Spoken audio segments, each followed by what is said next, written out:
ब्रेकनंतर स्वागत आहे। एक मोठी बातमी आहे। पार्थ पवार यांचा जमिनीचा व्यवहार रद्द करण्यासाठी अर्ज करण्यात आलेला आहे। त्यामुळे यातली आणखी एक मोठी अपडेट या बातमीतली ती म्हणजे पार्थ पवार यांचा जमिनीचा व्यवहार रद्द करण्यासाठी अर्ज करण्यात आलाय। पुण्यातील वादग्रस्त जमीन व्यवहार हा रद्द करण्यासाठी अर्ज करण्यात आलेला आहे। पार्थ पवार आणि त्यांची कंपनी यांच्यावरती गेल्या 2 दिवसांमध्ये आरोप केले जात आहेत। काही जणांवरती गुन्हे दाखल झालेत। पार्थ पवार यांच्यावरती सुद्धा गुन्हा दाखल होतो का असं म्हणत असताना हा व्यवहारच रद्द करण्यासाठी अर्ज करण्यात आलेला आहे। मात्र जमीन व्यवहार रद्द करण्यासाठी पार्थ पवार यांच्याकडून आलेला अर्ज फेटाळण्यात आलाय। ते म्हणजे स्टॅम्प ड्युटी पूर्ण भरल्याशिवाय अर्ज स्वीकारता येणार नाही असं म्हणत दुय्यम निबंधकांनी अर्ज फेटाळलाय। अजित पवार यांच्या मुलानं 1800 कोटींची जमीन 300 कोटीत खरेदी केली। पण अजित पवार म्हणतात मला त्याची कल्पनाच नव्हती। एकीकडे मुलाच्या प्रतापावरून वडील हात वर करतायत, असं असताना खासदार असलेल्या आत्या सुप्रिया सुळे मात्र पार्थ पवारला क्लीन चिट देत आहेत। त्यामुळे महाराष्ट्र बुचकळ्यात पडलाय। मागे एकदा की अशा पद्धतीचं काहीतरी चाललंय असं कानावर आलं, त्यावेळेस मी सांगितलं की असलं काही चुकीचं केलेलं मला चालणार नाही। माझा त्या गोष्टीशी डायरेक्ट अजित पवार म्हणून दुरान्वयी देखील संबंध नाही। ऐकलं उपमुख्यमंत्री अजित पवार काय म्हणाले ते? पुण्यातल्या कोरेगाव पार्क जमीन खरेदी प्रकरणी जे काही घडलं त्याची आधीच कुणकुण अजित पवारांना लागली होती, हे आता लपून राहिलेलं नाहीये। खुद्द अजित पवार यांनी त्याची कबुली दिली आहे। मागे एकदा 3-4 महिन्यापूर्वीची गोष्ट असेल की अशा पद्धतीचं काहीतरी चाललंय असं कानावर आलं, त्यावेळेस मी सांगितलं की असलं काही चुकीचं केलेलं मला चालणार नाही। असल्या कुठल्याही चुकीच्या गोष्टी कुणी पण करू नयेत अशा स्पष्ट सूचना मी दिलेल्या होत्या।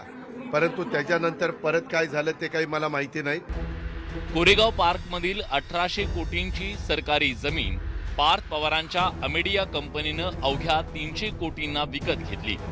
धक्कादायक बाब म्हणजे सरकारी दरानुसार या व्यवहारासाठी 21 कोटींची स्टॅम्प ड्युटी भरणं आवश्यक होतं, पण अवघ्या 500 रुपयांची स्टॅम्प ड्युटी भरण्यात आली। हा सगळा व्यवहार बेकायदेशीर असल्याचं आता समोर आलं, कारण सरकारी जमिनीची परस्पर विक्री करण्यात आली।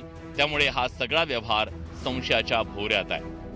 अशा प्रकारे गैरमार्गानं 300 कोटींची जमीन व्यवहार होत असताना त्याची अजित पवारांना जराही कल्पना नव्हती का? पार्थ पवारांनी अजित पवारांना अंधारात ठेवून 300 कोटींचा व्यवहार केला होता का?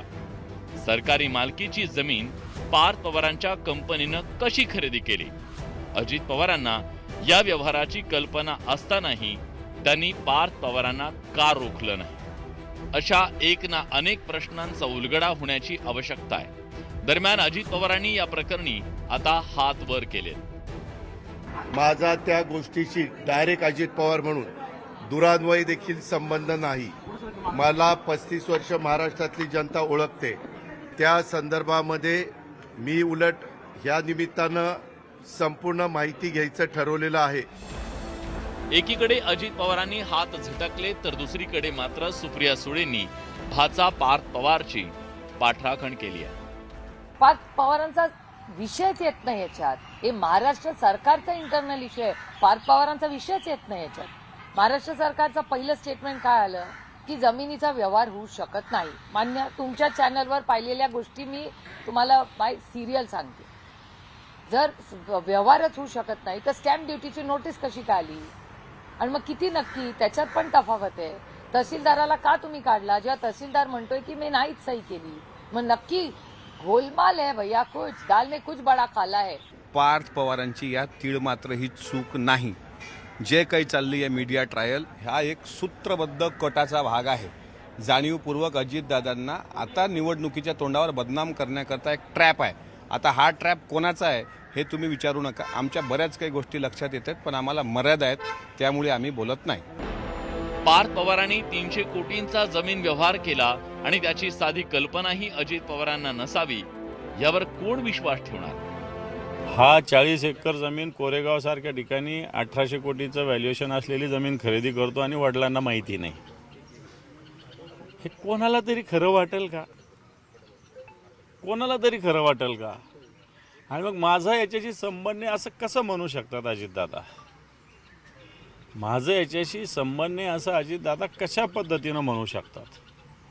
आणि म्हणून नैतिकदृष्ट्या अजितदादांनी, मला असं वाटतं अजितदादा चांगले असं म्हणेल मी, परंतु म्हणून चांगले म्हणूनच जर जो चांगला म्हणून असं तर त्याला किती अशापर्यंत झालं तर काही बोलायचं काही कारण नाही आहेत. शहाण्याला कशाचा मार आपल्याकडे म्हण आहे तशा पद्धतीने, त्यामुळे ते शहाणे आहे. त्यावेळेस जर रोखले असते तर बरं झालं असतं, कल्पना आली होती तर. हो, असं कसं घरात एवढा मोठा व्यवहार होतो आणि राज्याच्या उपमुख्यमंत्री पदावर बसलेल्या व्यक्तींना माहीत नाही असं होऊच शकत नाही. त्यामुळे त्यांना कल्पना आली होती, त्याच वेळेस जर थांबलं असतं तर आज ही पाळी दादावर आली नसती. कोरेगाव पार्क जमीन खरेदी प्रकरणी पार्थ पवार कायद्याच्या कचाट्यात सापडलेत, पण या प्रकरणाची झळ आता अजित पवारांनाही बसण्याची शक्यता आहे. त्यामुळे अजित पवारांसमोर या प्रकरणी हात झटकण्याशिवाय पर्याय उरला नाही. अन्यथा ऑफिस ऑफ प्रॉफिटचा मुद्दा त्यांच्यासाठी अडचणीचा ठरू शकतो. Bureau report, news 18 Lokmat. दरम्यान या संदर्भात एक महत्त्वाची अपडेट आपल्यापर्यंत पोहोचतेय. पार्थ पवारांचा जमिनीचा व्यवहार रद्द करण्यासाठी अर्ज करण्यात आलाय. विक्रीपत्र रद्द करण्यासाठीचे आवश्यक दस्तऐवज वकिलामार्फत दाखल करण्यात आल्याची अजित पवारांच्या कार्यालयानं माहिती दिलेली आहे. त्यामुळे आता या सगळ्या प्रकरणातून बाहेर पडण्यासाठी ही अशा प्रकारची सगळी कवायत सुरू आहे का असा प्रश्न सुद्धा विरोधकांकडून विचारला जातोय. पण हा सगळा व्यवहार करताना जो काही चुकीचा प्रकार घडला, जी फसवणूक झाली, त्याच्याबद्दल काय आणि त्याच्याबद्दलची कारवाई काय होणार हा प्रश्न मात्र अजूनही अनुत्तरित आहे. पण आता हा सगळा वादग्रस्त व्यवहार रद्द करण्याच्या दृष्टीनं कागदपत्रांची जुळवाजुळव सुरू झाल्याचं कळत आहे. दरम्यान उपमुख्यमंत्री अजित पवार यांचे पुत्र पार्थ पवार यांचं नाव पुण्यातल्या कोरेगाव पार्क नावाच्या ठिकाणी असणाऱ्या 40 एकर जमीन गैरव्यवहारात आलं आणि त्यानंतर राष्ट्रीय पातळीवर सुद्धा काँग्रेसचे नेते आणि विरोधी पक्षनेते राहुल गांधींनी ट्विट करत सरकारवर हल्लाबोल केलाय. महाराष्ट्रात दलितांसाठी राखीव असलेली 1800 कोटी किमतीची सरकारी जमीन एका मंत्र्याच्या मुलाच्या कंपनीला फक्त 300 कोटींना विकण्यात आली. मुद्रांक शुल्क देखील माफ करण्यात आलं. हे म्हणजे लूट आणि त्याला कायदेशीर सूट. मतचोरी करून स्थापन झालेल्या सरकारची ही जमीन चोरी आहे. त्यांना माहीत आहे की त्यांनी कितीही लूट केली तरी ते मत चोरून सत्तेत परत येतील. त्यांना या लोकशाहीची काळजी आहे ना लोकांची, ना दलितांच्या हक्कांची. मोदीजी, तुमचं मौन बरंच काही सांगतं. तुमचं सरकार दलित आणि वंचितांचे हक्क हिसकावून घेणाऱ्या त्याच लुटारूंवर अवलंबून आहे, म्हणून तुम्ही गप्प आहात.